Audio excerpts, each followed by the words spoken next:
বন্ধুরা, আমরা রয়েছে বিদ্যাসাগর ফাউন্ডেশন প্রাঙ্গণে। প্রতি বছরের মতো এবছরও শুরু হয়ে গিয়েছে বিদ্যাসাগর মেলা। তো চলুন এর বিস্তারিত জেনে এই ভিডিওর মধ্যে। বন্ধুরা, এই যে বিদ্যাসাগর মেলাতে যে স্টুডেন্ট রয়েছে ওনারা বিভিন্ন প্রকারের কিন্তু মডেল তৈরি করে থাকে এখানে। আর এখানে সামনে যে স্টলগুলো রয়েছে সেগুলো সব মডেলগুলো যেগুলো তৈরি করা আছে তার বিস্তারিত কিন্তু তথ্য জানাচ্ছে। তো চলুন কি কি মডেল তৈরি হয়েছে এখানে আর কি কি স্টোর রয়েছে সবটাই দেখাচ্ছি ভিডিওর মাধ্যমে। তো চলুন যাওয়া যাক। তা এই যে সামনে কিন্তু স্টোর রয়েছে, এখানে একটা যে মেয়ে রয়েছে তাদের জন্য এখানে কিন্তু একটা স্টল বানানো রয়েছে। আর এদিকে কিন্তু একটা বুকের স্টোর রয়েছে। এই যে এরপর রয়েছে প্রজেক্টের যে জায়গাগুলো আমরা এখানে প্রজেক্ট ডিটেলস বলবেন এই দিদি রয়েছে সামনে। তো এই ডিটেলসটা একটু বলবেন। একাদশ শ্রেণীর ছাত্রীরা এখানে একটি মডেল তৈরি করেছি, যার বিষয়বস্তু হচ্ছে বেকারত্ব। ভারতবর্ষে দারিদ্র্যের অন্যতম প্রধান কারণ হচ্ছে বেকারত্ব।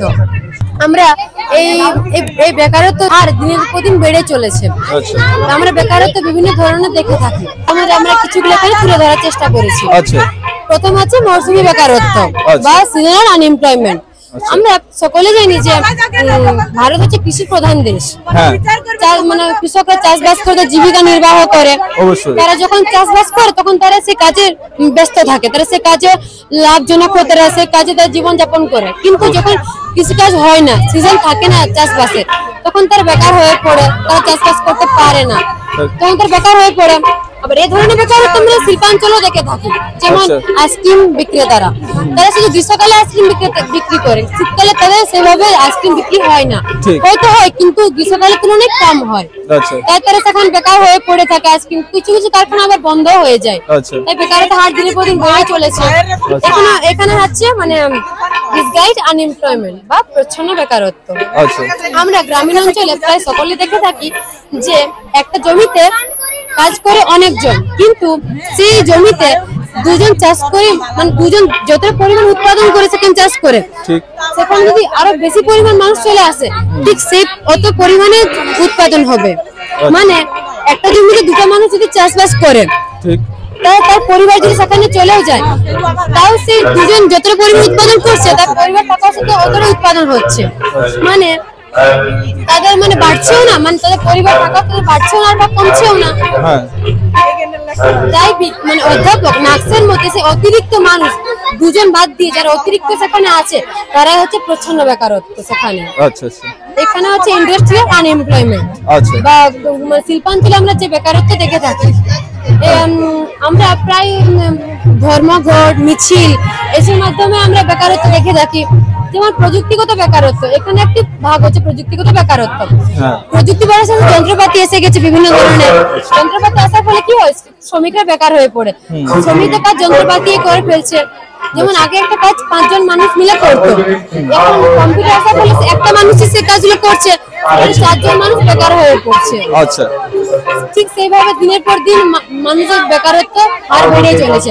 এই ধরনের বেকারত্ব আমরা কৃষি ক্ষেত্রেও দেখে থাকি। যেমন আগে মানুষ লাঙ্গল দিয়ে চাষ করতো, কিন্তু এখন বিভিন্ন ধরনের ট্রাক্টর, বিভিন্ন ধরনের যন্ত্র আসার ফলে কি হয়, মানুষ কৃষকরা বেকার হয়ে যাচ্ছে। সব কাজ যন্ত্রপাতি তো করছে, কৃষকরা কি করবে, শ্রমিকরা কি করবে? বেকারত্ব বিভিন্ন রকম দিক থেকেই বাড়ছে। যন্ত্রপাতি আসার ফলে বেকারত্ব বাড়ছে।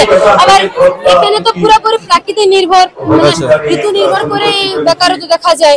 এখানেও যেমন মানুষজন ভিড় করে এখানে গিয়ে, কিন্তু তাদের প্রয়োজন থাকে না, তারা সেখানে গিয়ে বেকারত্ব সৃষ্টি করে। বর্তমানের মধ্যে আমাদের প্রযুক্তি আসার ফলে বেকারত্ব মানুষ সৃষ্টি হচ্ছে। এটা হচ্ছে এডুকেটেড আনএমপ্লয়মেন্ট বা শিক্ষিত বেকারত্ব। আমার নাম স্বর্ণালী কুমার। Thank you.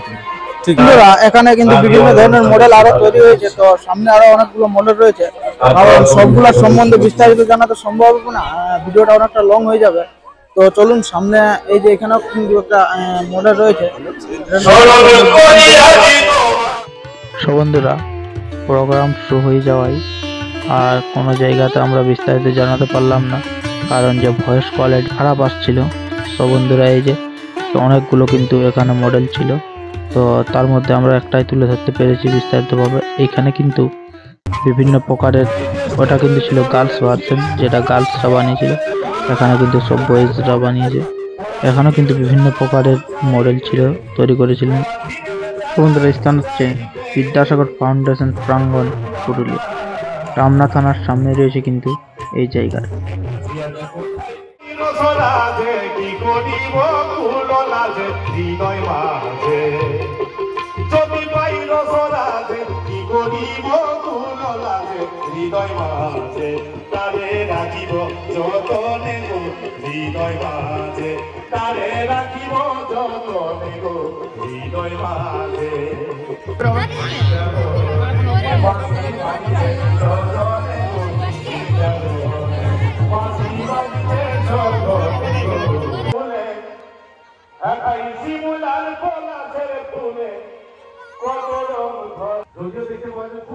এই বিদ্যাসাগর মেলার মধ্যে কিন্তু অনেকগুলো মণিহারির দোকানে রয়েছে, যেখানে বিভিন্ন প্রকারের মণিহারি, মেয়েদের অনেক রকমের সামানও কিন্তু রয়েছে এই দোকানগুলোতে। তো বন্ধুরা কিন্তু অনেক স্টল রয়েছে।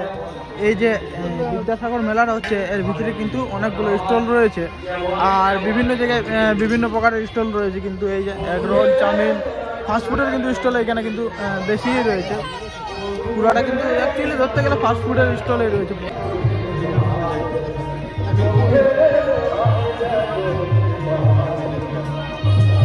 তো বন্ধুরা এখানে মেলা কিন্তু অ্যাভেলেবেল মেলা, আর মেলাটা অবশ্য 26 তারিখ অবধি।